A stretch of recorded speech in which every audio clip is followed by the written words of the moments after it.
எல்லோருக்கும் ஒரு பொய்யான புகார நம்பி ஒரு அப்பாவி பையன அடிச்சே கொன்னுட்டாங்க. அந்த பையனோட போஸ்ட்மார்ட்டம் ரிப்போர்ட் இன்னைக்கு முழுசும் வந்திருக்கு. அதுல அவனுக்கு 50 இடத்துல அடிபட்டதா சொல்றான்.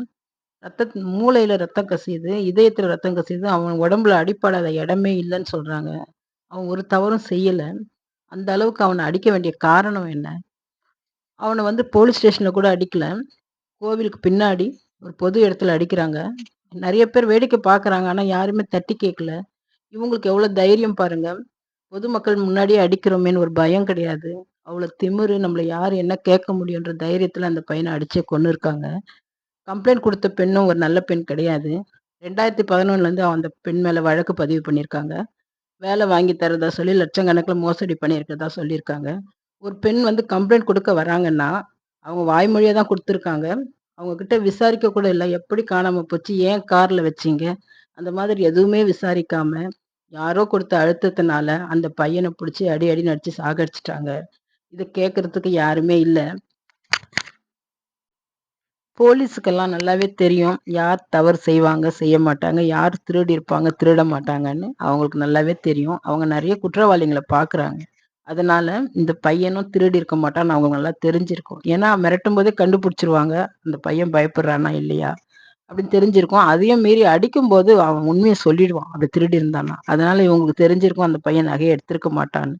இருந்தாலும் அந்த அளவுக்கு அந்த பையன அடிச்சு கொல்றாங்கன்னா, யாரோ கொடுத்த அழுத்தத்தினால தான் அவங்க அடிச்சு கொல்றாங்க.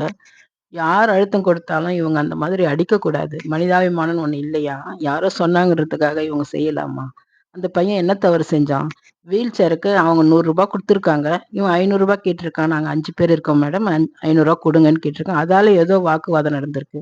அந்த விஷயத்த வச்சு அந்த லேடி, அதே ஒரு ஃப்ராட் லேடி, அது போயிட்டு நகை எடுத்ததா கம்ப்ளைண்ட் குடுத்து, அத அத வச்சு இவங்க அந்த பையன அடிச்சு கொன்னுருக்காங்க. இதுதான் உண்மை. போலீஸுக்கும் தெரியும் அந்த நகைய எடுக்கலன்னு.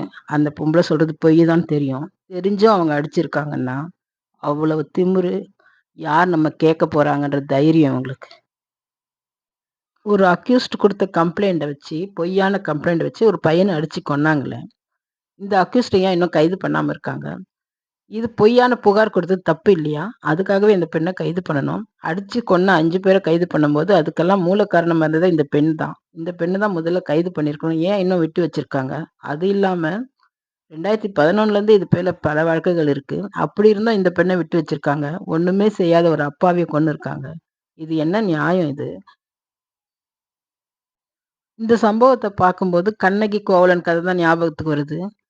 மன்னருடைய மனைவியோட கொலுசு காணாம போயிடும்.